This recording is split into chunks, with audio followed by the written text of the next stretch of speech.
Some people don't waste their lives because they're lazy.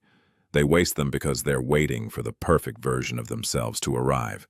The version that wakes up at 5 a.m., drinks water immediately, goes for a run, reads 10 pages, journals, meditates, and somehow becomes a completely different human before sunrise. You know what's strange? That version never shows up. Not because you're incapable, because you've been chasing the wrong thing.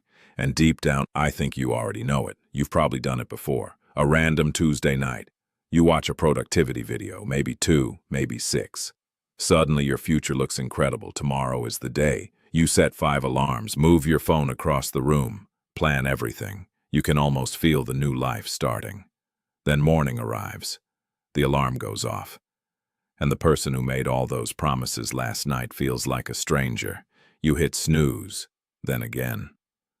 Then again. A few hours later you're awake. But something feels heavier than tiredness. Disappointment. Not because you slept in, because once again, you broke a promise to yourself. And here's the part nobody talks about. The damage wasn't caused by waking up late. The damage came from believing your entire future depended on one morning. Because when that morning failed, you felt like you failed. And that's where the cycle begins. Not productivity. Identity. You stop trusting yourself. Quietly. Almost invisibly. One missed morning becomes proof. Proof you're inconsistent. Proof you're undisciplined. Proof you're not one of those people. The people who seem to have everything together. The people posting sunrise photos while you're staring at the ceiling, wondering why everything feels harder than it should. But the strange part is, those thoughts aren't actually true. They're conclusions. And conclusions are dangerous when they're built on incomplete evidence, because your life isn't falling apart due to one habit. It's falling apart because you've confused symbols with causes. Waking up early became a symbol. A symbol of discipline, control, progress, growth. But symbols aren't causes. And this changes everything. Imagine 2 people. One wakes up at 5 a.m., the other wakes up at 8 a.m. Most productivity culture already decided who's winning. But wait, the first person spends 3 hours scrolling social media, avoiding important work, checking notifications, pretending to be productive. The second person wakes up later, then spends 4 uninterrupted hours focused on meaningful work. Who's actually moving forward? Exactly. But somehow we rarely ask that question, because symbols are easier than reality. Reality requires thinking, symbols require copying, and copying feels safe. That's why productivity advice spreads so quickly. Wake up earlier, buy this planner, use this app, follow this routine. Everything looks clear, everything feels actionable. But here's what nobody realizes. Most people don't have a time problem. They have an attention problem, a focus problem, a discomfort problem. And those problems don't magically disappear because the clock says 5 a.m. You can wake up early and still avoid your life. People do it every day. You can wake up early and spend hours organizing tasks you never complete. You can wake up early and consume endless self-improvement content without improving anything. At first, this feels harmless. After all, you're trying, you're learning, you're preparing. But preparation has a dark side. Sometimes preparation becomes a hiding place, a sophisticated form of avoidance. Because planning feels productive, learning feels productive, research feels productive. But none of those things force you to face uncertainty. Action does.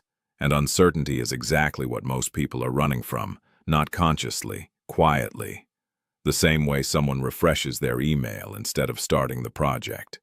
The same way someone reorganizes their desk before working. The same way someone spends 3 hours creating a perfect schedule they'll never follow. The behavior changes. The pattern stays. And eventually, you realize something uncomfortable. The mornings were never the issue. The alarms were never the issue. The routines weren't even the issue. The real issue was trust, self-trust. Because every time you created a perfect plan and abandoned it, you taught yourself a lesson. Not the lesson you intended. A different one, a dangerous one. You taught yourself that your words don't mean much, that your commitments are optional, that future you will handle it. But future you keeps becoming present you, and present you keeps inheriting unfinished promises.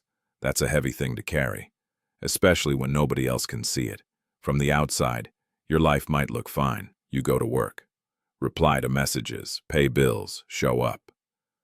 But internally, there's a growing distance between who you say you want to become and how you're actually living.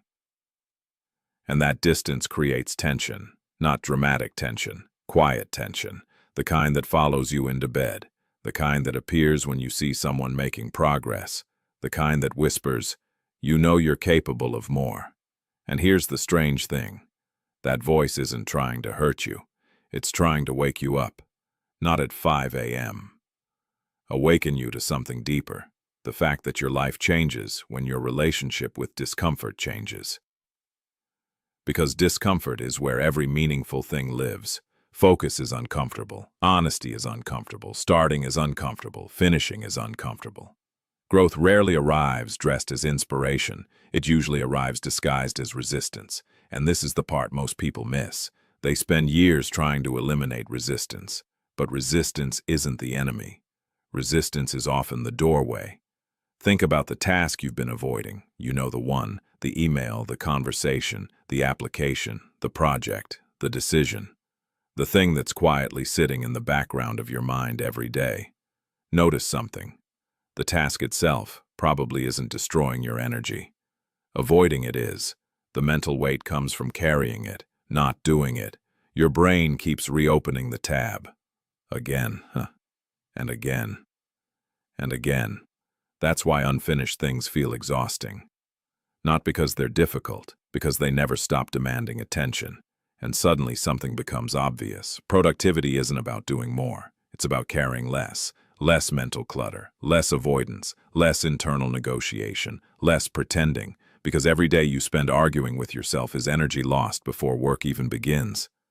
Most people are tired long before they start working. They're tired from decision fatigue, from emotional resistance, from internal conflict, from constantly trying to convince themselves to do things they already know matter. But imagine something different. Imagine waking up and not asking, "Do I feel like it?" Imagine asking, "Did I decide this matters?" Small difference, massive consequence, because feelings change hourly. Decisions can survive bad moods. And that changes everything. You stop chasing motivation. You stop waiting for the perfect morning. You stop believing your future depends on becoming someone else. Instead, you start becoming the person who acts before certainty arrives, the person who moves before inspiration appears, the person who trusts action more than emotion, not because they're fearless, because they've stopped negotiating with fear. That's what discipline actually looks like. Not rigid schedules, not cold showers, not aesthetic morning routines. Discipline is reducing the gap between decision and action. That's all. And the shorter that gap becomes, the more your life changes, because confidence starts showing up. Not confidence from positive thinking, confidence from evidence, evidence that when you say you'll do something, you do it, even imperfectly, especially imperfectly. And eventually you stop measuring yourself by mornings. You stop measuring yourself by productivity hacks. You stop measuring yourself by how motivated you feel. You start measuring yourself by something far more important. Consistency with what matters, because nobody's life transforms from waking up early. Lives transform when attention stops leaking into distractions, when avoidance stops running the schedule, when action becomes more important than appearance. And maybe that's the lesson hiding underneath all of this. The goal was never waking up earlier. The goal was waking up. Waking up to your patterns, your excuses, your distractions, your hidden negotiations, the stories you've been telling yourself. And once you see them, you can't really unsee them. You'll notice every time you're preparing instead of acting. Every time you're researching instead of starting. Every time you're waiting for a feeling that's never coming. And strangely, that awareness feels freeing, because now the path becomes simple. Not easy. Simple. Do the thing that matters, before your mind creates 20 reasons not to. Again, and again, and again. Not perfectly, consistently. Because the people who change their lives aren't necessarily more talented. They're not always more motivated. They aren't secretly stronger. They've learned something most people spend years missing. The quality of your life isn't determined by the hour you wake up. It's determined by what happens after you're awake. And if this felt a little too familiar, if parts of it felt uncomfortable, if you recognized yourself somewhere in those patterns, maybe that's not something to avoid. Maybe that's exactly where your next chapter begins.